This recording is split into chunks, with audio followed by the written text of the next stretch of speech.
Вопрос.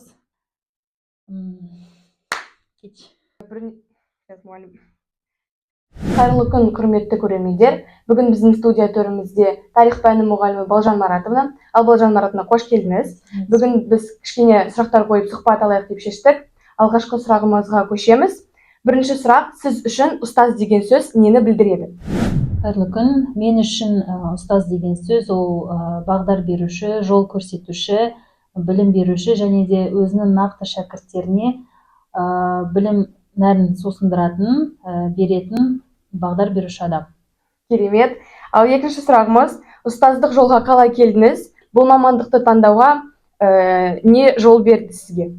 Ұстаздық жолға қалай келдім? Мен өзім 11-ші сынып оқып жүрген кезде ұбт-дан тарих пәнін таңдаған едім. Сол арқылы дайындалып, солай университетке түсіп, тарих пәні мұғаліміне және де өзімнің еңбек жолымды, практикалық жолымды осы мектепте, Кішкенкөл орта мектебінде жалғастырдым және де осы мектепте жұмыс істеп келе жатырмын.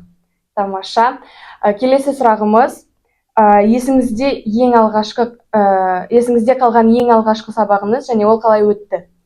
Мен есімде қалған ең алғашқы сабақ ол мен сабағыма оқу ісінің меңгерушісі қатысқан сабақ және де өз сыныбым болған сабақ. Ол сабақта мен Есіңізде қалған ең алғашқы сабағыңыз және ол қалай өтті? Мен есімде қалған ең алғашқы сабағым ол сабағыма оқу ісінің меңгерушісінің қатысуы.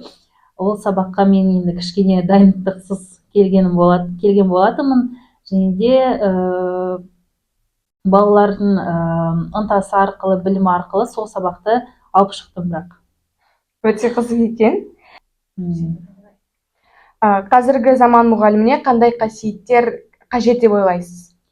Қазіргі заманда енді әркім мұғалім бола бермейді. Болу үшін, оған лайық болу керек, ұстаз болу үшін. Қандай жаңашыл қасиеттер? Ұстаз әрдайым өзін дамыту жолында болу керек. Әрқашанда неше түрлі оқу, семинарларға қатысып, өзін біліктілігін арттыру керек деп ойлаймын. Сол арқылы балаға да нақты өзінің нәтижесін көрсете алады және де оқушыдан да өзінің берген білімін өзіне алып бере алады. Түсінікті. Келесі сұрағымыз, сабақта қолданатын ерекше әдіс тәсілдеріңіз бар ма? Сабақта енді көптеген әдіс тәсілдерді қолданамыз.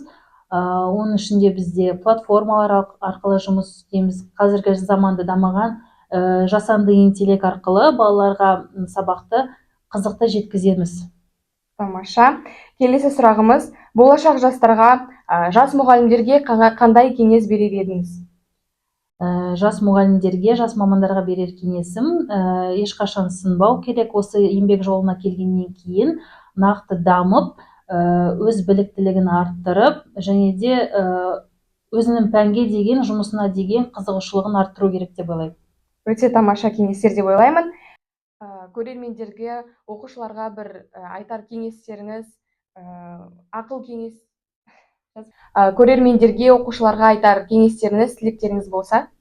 Оқушыларыма тілейтін тек қана табыс, осы білімдерін тек қана алғашындай берсін, академиялық адалдық тілеймін, және де көптеген жарыстардан, олимпиадалардан тек қана алда болсын, бірінші орын, бірінші дәрежелі дипломдармен келсін деп.